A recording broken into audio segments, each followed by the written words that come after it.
영어를 하면 일단은 내가 접할 수 있는 정보의 양이 기하급수적으로 늘어나게 됩니다.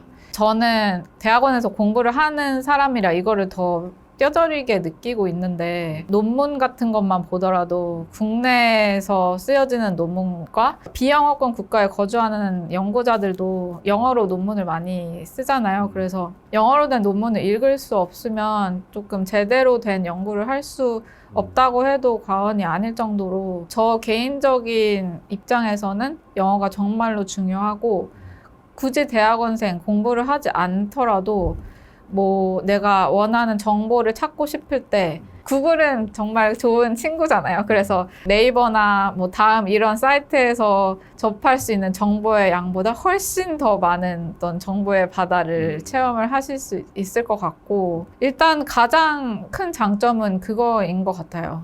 내가 접할 수 있는 정보가 많아지고 그걸로 인해서 내 사유의 지평이 더 열릴 수 있고 어떤 다른 세계와 조우할 수 있고, 또 다른 가능성을, 저는 좀 무궁무진한 가능성을 열어준다고 생각을 해요. 영어를 배우는. 그러니까 영어를 저는 더 이상 외국어라고 생각을 하면 안 된다고 생각을 해요. 그냥 필수로 내가 구사해야 할, 내가 컴퓨터를 다루는 것처럼 그렇게 기본적으로 내가 장착해야 될 스킬 중 하나라고 생각을 하시면 좋을 것 같아요. 저에게 영어는 수단이 아니고 사실 목적이었기 때문에 동기부여가 필요 없었어요. 그렇지만 저는 비근한 예로 어떤 걸 느끼냐면, 예를 들어 브루노 마스라는 가수 아시죠? 네. 저도 아주 그 친구 노래 너무 좋아하는데, 이제 브루노 마스 뭐 뮤직비디오건 아니면 이런 걸 유튜브에서 보다 보면은 댓글들이 되게 궁금할 때가 있어요. 영미인들이 적어놓은 그 댓글들을 해석을 정확하게 좀 해보고 싶잖아요. 근데 이 오히려 댓글 같은 경우에 더더욱 논리적으로 조밀조밀 이렇게 잘 안 써요. 말이잖아요, 그죠? 청소년이 쓸 수도 있고.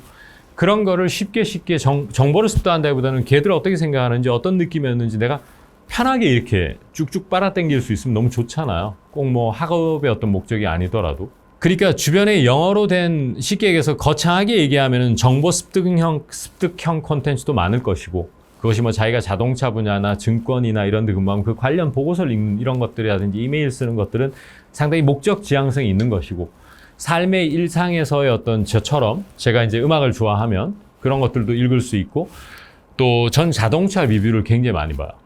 그러면 자동차 리뷰 보면은 멋들어진 영어들을 많이 하더라고요. 준비를 많이 해와서. 그런 걸 갖다가 개인적으로 국내 친구들이 해외 수입차 리뷰하는 걸 별로 안 좋아해요. 약간 저는 좀 그런 거부감이 좀 있어요. 근데 그거를 외국 애들이 하는 걸 들어보면서 기능이라든지 뭐 몇 기통이 주는 어떤 환상적인 사운드 이런 것들을 영어로 들었을 때 쭉쭉 빨아들이면 너무 기분이 좋은 거예요. 이제 그런 것을 영어로 그대로 듣느냐, 한번 거쳐서 번역된 걸로 듣냐는 사실 차원이 달라요. 따라서 뭐 챗 GTP다 뭐 아무리 말이 좋은 게 생긴다 하더라도 내가 1대1로 소통하는 것의 그 짜릿함, 그 기분은 느껴본 자만이 전 안다고 생각하고, 그리고 이제 사실은 동기부여라고 하는 것이, 저는 제 속된 말로 제 구역 안에 있는 사람들 중에 동기부여가 제일 센 사람들은 영어가 필요한 사람들이거든요. 그러니까 바로 영어가, 내가 속해 있는 그 디비전에서 디비저널 매니저가 되기 위해서는 영어를 못하면 안 되는, 뭐 그런 게면 강력한 드라이버가 돼버리는, 그런 사람이 제일 동기부여는 세겠지만 꼭 거기까지 가지 않더라도 지금 제가 말씀드린 일상에서 오는 소소한 정보들, 그런 것들을 쉽게 거치지 않고, 트랜슬레이션을 거치지 않고 그런 걸 알 수 있으면 너무 좋겠다. 곁다리 정보로 말씀드리자면, 개인적으로 어떤 특정 국가의 의류를 되게 좋아해요, 제가.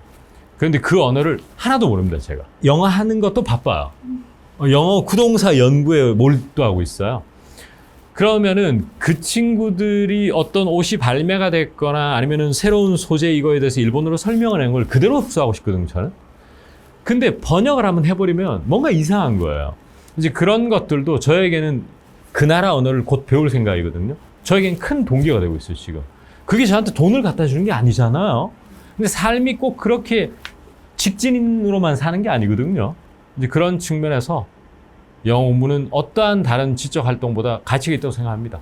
제가 다른 영상에 말씀드렸다시피 지금 어떤 그것이 아무리 우리 특정 2023년이라는 이 시점이 가중치가 가장 높은 밸류들이 있어요. 그 지식의 영역 중에서 그게 뭐 금융에 대한 지식일 수도 있는 거고요.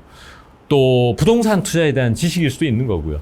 그렇지만은 그런 지식들은 매우 스페시픽한 영역에만 적용되지 않습니까? 그런데 영어는 이걸 하나의 툴 삼아가지고 여러 군데를 다 건드려 볼 수 있기 때문에 상당히 좋은 무기예요. 그렇게 생각하고 이왕 하는 거 조금 더 네이티브와 비슷한 영어로 같이 한번 한 배를 타고 가보자는 게 저의 소망인 것이죠. 그것도 저 같은 진정성 있는 사람과 함께.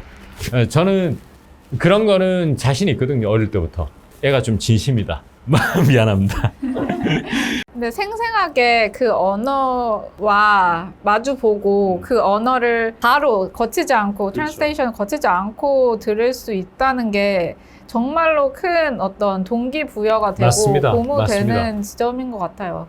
그래서 요즘 영어로 된 콘텐츠들도 너무 많고 얼마 전에 제가 들은 얘기인데 전 세계 대학들에서 외국어 수업들이 점점 줄어들고 있대요. 뭐 번역기도 많이 나오고 AI도 발전하고 이러면서 근데 하나 늘어나는 그 언어가 한국어라는 거예요. 그러니까 우리나라의 문화적 파급력이 그만큼 강해져서 사람들이 한국어를 되게 배우고 싶어 한다고 이제 얘기를 하는데 어떤 그런 콘텐츠를 볼 때 우리가 결국은 그 언어를 날 것 그대로 우리가 이해하고 싶은 그런 열망이 되게 우리를 움직이게 하는 힘인 것 같아요. 그래서 영어도 그런 면에서 어떤 내가 미드에 관심이 있거나 외국 사람들이랑 조금 더 소통하고 싶거나 그런 내가 어떤 환경을 만들거나 내가 파고들고 싶은 하나를 발견을 한다면 그게 좀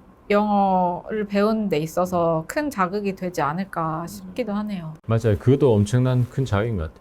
제 학생 중에 이런 사람도 있어요. 원래 회사 생활을 했던 사람인데 영어를 너무 좋아했고 목표를 잡아버린 거예요. 자기 영상 번역가가 되겠다. 그것도 가장 탑 티어에 있는.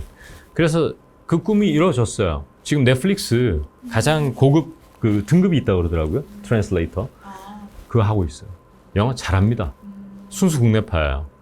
연수는 갔다 왔을 겁니다. 해외 연수는 대학교 때. 뭐 원체 또 발음 이런 거는 타고나게 좋았고, 근데 이제 문장의 퀄리티는 노력을 해야 되는 거잖아요. 이제 그런 것도 그분에게는 엄청난, 그래서 저한테 이제 카톡이 자주 온단 말이에요. 쌤이 어쩌면은 제 직업을 만들어준 사람이다. 완전히 바뀌어버렸다. 무역에서 다녔는데. 그런 경우도 있고, 참 많은 것 같습니다. 또 60대 주부님도 지금 뭐 거창한 목표는 아니지만 관광통역사 자격증 이걸 준비하고 있는 게 또 목표가 된 거고. 사실은 뭐 저는 아직 그렇게 나이가 많이 먹지는 않았지만은 일정 수준 나이를 넘어가면은 목적 지향적 활동보다는 자아 실현, 자기 만족의 영역으로 접어들게 된다고 그러더라고요. 그런 데 있어서도 영어는 아주 재미난 어떤 놀이가 될 것 같고. 약간 뭐 마지막 말은 좀 추상적이지만은 진짜 그렇다고 그러더라고요. 근데 너무 저는 동의를 하는 게 그런 영어를 배움으로써 내가 진짜로 하고 싶은 일을 하는 거잖아요. 그죠. 그게 나이를 들어갈수록 더 중요한 것 같아요. 뭐 인간관계도 서서히 줄어들고 이러면서 내가 사랑하고 나의 자존감을 높여줄 수 있는 그런 내 영혼하고 마땅한 그런 일을 하는 그렇죠. 게 중요한데 예, 맞습니다. 그래서 너무 좋은 것 같습니다. 맞습니다. 네.